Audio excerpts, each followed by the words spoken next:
Vous écoutez la leçon biblique de l'Église de la science chrétienne indépendante de Plainfield, située à Plainfield, New Jersey, États-Unis d'Amérique. Leçon du dimanche 19 mai 2019. Sujet: les mortels et les immortels. Texte d'or, 1 Corinthiens. Ce que je dis, frères, c'est que la chair et le sang ne peuvent hériter le royaume de Dieu, et que la corruption n'hérite pas l'incorruptibilité. Lecture alternée. Psaume. Quand je crie, réponds-moi, Dieu de ma justice. Quand je suis dans la détresse, sauve-moi. Aie pitié de moi, écoute ma prière. Fils des hommes, jusqu'à quand ma gloire sera-t-elle outragée? Jusqu'à quand aimerez-vous la vanité? Chercherez-vous le mensonge? Sachez que l'Éternel s'est choisi un homme pieux. L'Éternel entend quand je crie à lui. Tremblez et ne péchez point. Parlez en vos cœurs sur votre couche, puis taisez-vous. Offrez des sacrifices de justice et confiez-vous à l'Éternel. Plusieurs disent: qui nous fera voir le bonheur? Fais lever sur nous la lumière de ta face, ô Éternel. La Bible. Puis Dieu dit: faisons l'homme à notre ressemblance, selon notre ressemblance, et qu'il domine sur les poissons de la mer, sur les oiseaux du ciel, et sur tous les reptiles qui rampent sur la terre. Dieu créa l'homme à son image.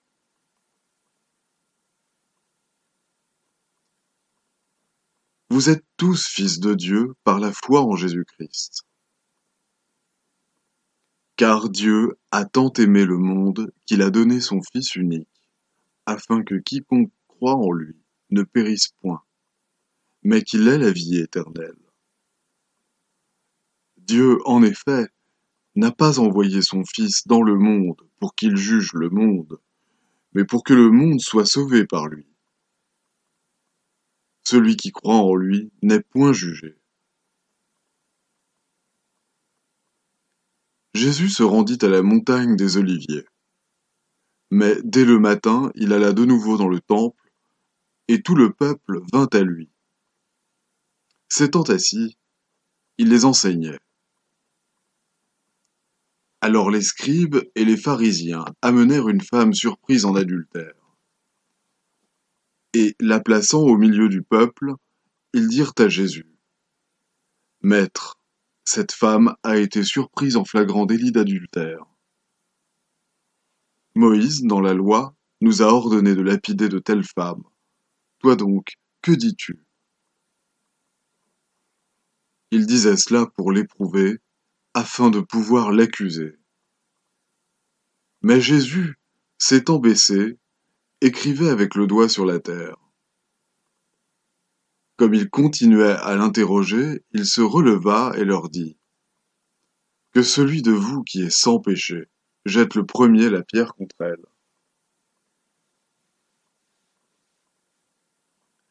Et, s'étant de nouveau baissé, il écrivait sur la terre. Quand ils entendirent cela, accusés par leur conscience, ils se retirèrent un à un, depuis les plus âgés jusqu'au dernier. Et Jésus resta seul avec la femme qui était là au milieu.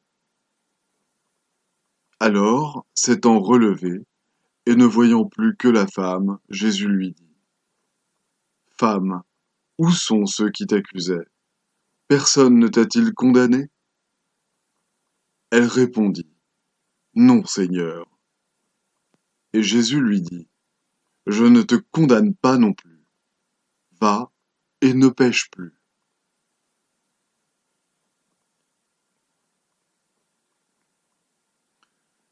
Il y avait un homme malade, Lazare de Béthanie, village de Marie et de Marthe sa sœur.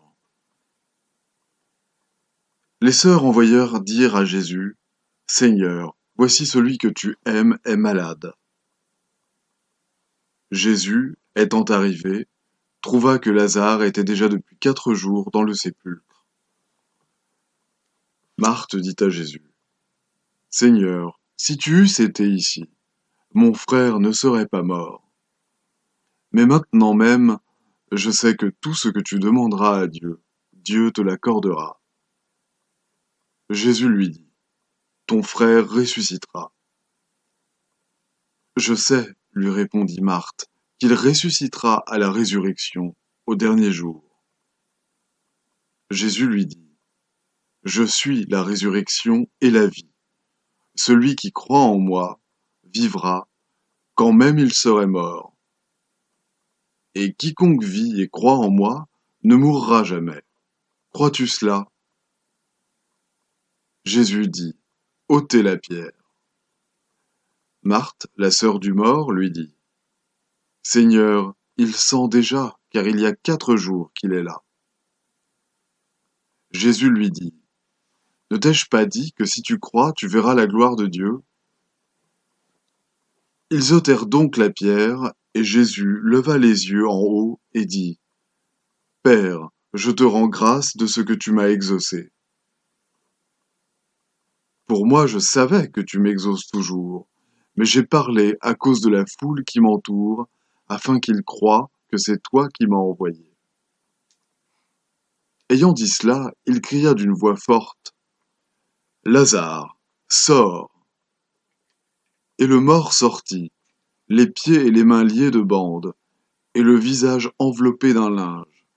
Jésus leur dit: Déliez-le et laissez-le aller.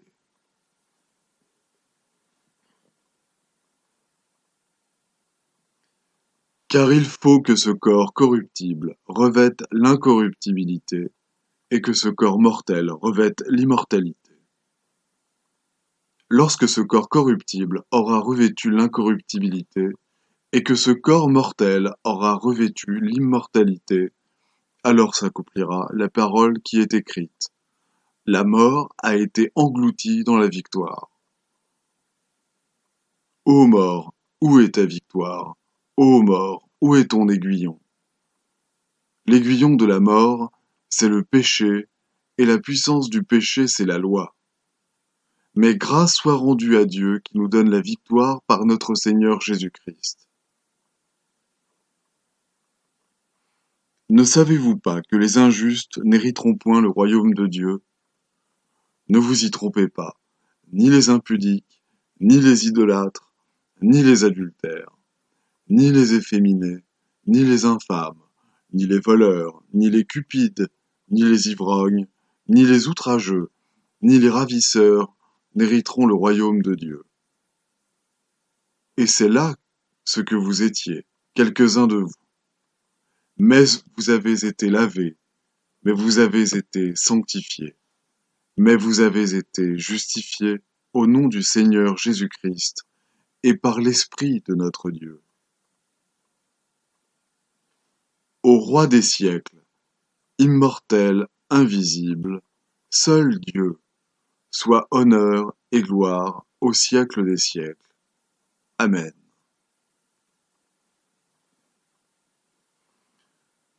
Je vais maintenant lire les passages corrélatifs tirés du livre d'études de la science chrétienne, Science et santé, avec la clé des Écritures de Mary Baker Eddy. Le parfait et l'immortel sont la ressemblance éternelle de leur Créateur. L'homme, étant immortel, a une vie parfaite et indestructible. C'est la croyance mortelle qui rend le corps discordant et malade dans la mesure où l'ignorance, la crainte ou la volonté humaine gouvernent les mortels. Dieu est entendement et Dieu est infini. Donc tout est entendement. Sur cette déclaration repose la science de l'être, et le principe de cette science est divin, démontrant l'harmonie et l'immortalité. Les hommes et les femmes immortels sont des modèles de sens spirituel façonné par l'entendement parfait et reflétant ses conceptions plus hautes de beauté qui surpassent tout sens matériel. Dieu crée et gouverne l'univers, y compris l'homme. L'univers est rempli d'idées spirituelles que Dieu développe et elles obéissent à l'entendement qui les crée. L'entendement mortel voudrait rendre matériel ce qui est spirituel et ensuite recouvrer le moi originel de l'homme afin d'échapper à la mortalité de cette erreur. Les mortels ne sont pas comme les immortels, créés à la propre image de Dieu, mais l'esprit infini étant tout, la conscience mortelle cédera finalement aux faits scientifiques et disparaîtra, et le vrai sens de l'être parfait et à jamais intact apparaîtra.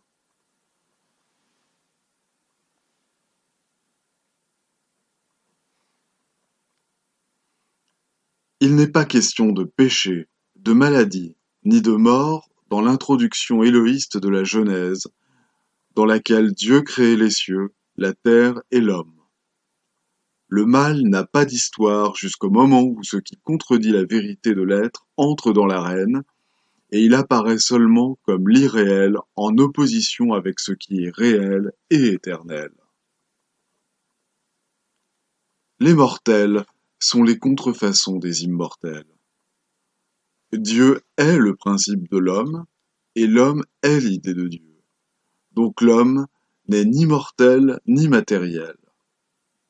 Les mortels disparaîtront, et les immortels ou enfants de Dieu apparaîtront comme les seules et éternelles vérités de l'homme. Les mortels ne sont pas les enfants déchus de Dieu. Ils n'ont jamais eu un état d'être parfait qui puisse par la suite être retrouvé. Dès le commencement de l'histoire mortelle, ils furent conçus dans le péché et enfantés dans l'iniquité. La mortalité est finalement engloutie dans l'immortalité. Le péché, la maladie et la mort doivent disparaître pour faire place aux faits qui appartiennent à l'homme immortel. Quand nous apprendrons que la maladie ne peut détruire la vie et que la mort ne rachète pas les mortels du péché ou de la maladie, cette compréhension nous éveillera à une vie nouvelle. Elle vaincra tant le désir de mourir que la terreur de la tombe et détruira ainsi la grande crainte qui obsède l'existence mortelle. Il faut mettre en lumière le grand fait spirituel que l'homme est, non pas sera parfait et immortel. Nous devons être pour toujours conscients de l'existence et tôt ou tard, par le Christ et la science chrétienne, nous devrons maîtriser le péché et la mort. L'évidence de l'immortalité de l'homme deviendra plus apparente à mesure que l'on renoncera aux croyances matérielles et que l'on admettra les faits immortels de l'être.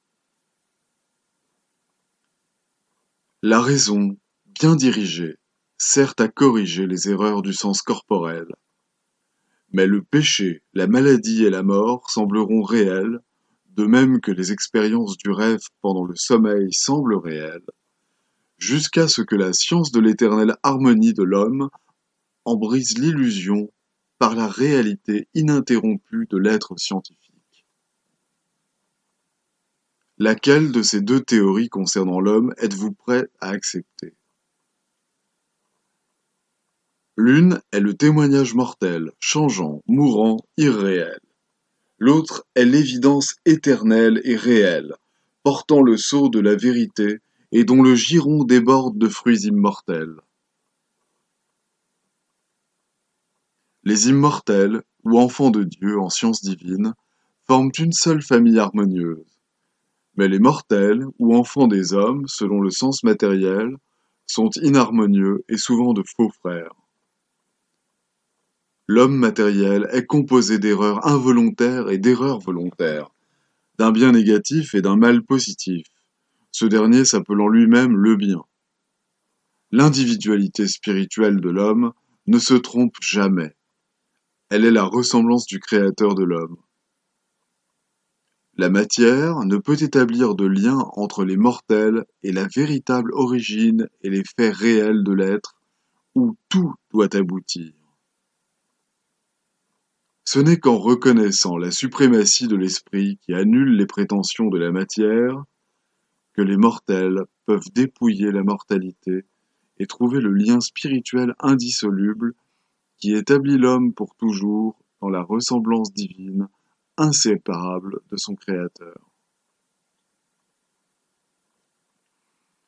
Tous les témoignages du sens physique et toutes les connaissances acquises au moyen du sens physique devront céder à la science, à l'immortelle vérité de toute chose. Lorsque l'illusion de la maladie ou du péché vous tente, attachez-vous fermement à Dieu et à son idée. Que rien, hormis sa ressemblance, ne demeure dans votre pensée. Que ni la crainte, ni le doute n'obscurcissent votre sens lumineux et votre calme confiance que la recognition de la vie harmonieuse, comme l'est éternellement la vie, peut détruire tout sens douloureux de ce qui n'est pas la vie, ou toute croyance en ce qu'elle n'est pas. Que la science chrétienne, au lieu du sens corporel, soutienne votre compréhension de l'être, et cette compréhension substituera la vérité à l'erreur, remplacera la mortalité par l'immortalité, et réduira au silence la discordance par l'harmonie. Jésus ressuscita Lazare grâce à sa compréhension que Lazare n'était pas mort, non en admettant que son corps était mort et était ensuite revenu à la vie. L'aiguillon de la mort, c'est le péché, et la puissance du péché, c'est la loi. La loi de la croyance mortelle, en guerre avec les faits de la vie immortelle, voire avec la loi spirituelle qui dit au sépulcre « Où est ta victoire ?» Mais lorsque ce corps corruptible aura revêtu l'incorruptibilité et que ce corps mortel aura revêtu l'immortalité, alors s'accomplira la parole qui est écrite. La mort a été engloutie dans la victoire. Dieu créa l'homme immortel et justiciable uniquement de l'esprit. Réjouissons-nous d'être soumis aux divines puissances qui subsistent. Telle est la vraie science de l'être. L'être est sainteté, harmonie, immortalité.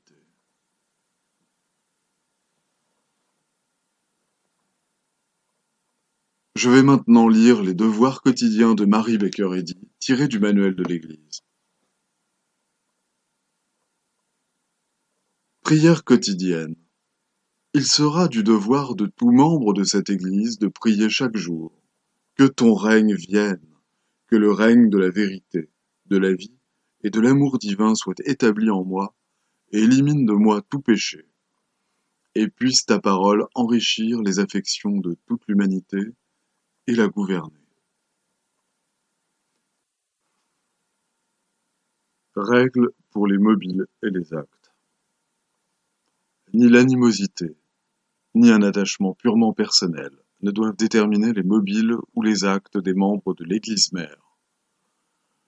Dans la science, l'amour divin seul gouverne l'homme, et un scientiste chrétien reflète les douces aménités de l'amour en réprouvant le péché et en manifestant un véritable esprit de fraternité, de charité et de pardon. Les membres de cette Église doivent journellement veiller et prier pour être délivrés de tout mal, pour ne pas prophétiser, juger, condamner, conseiller, influencer ou être influencé d'une manière erronée. Vigilance face au devoir. Il sera du devoir de chaque membre de cette Église de se défendre journellement contre la suggestion mentale agressive et de ne pas se laisser entraîner à oublier ou à négliger son devoir envers Dieu, envers son leader et envers l'humanité. Par ses œuvres, il sera jugé et justifié ou condamné.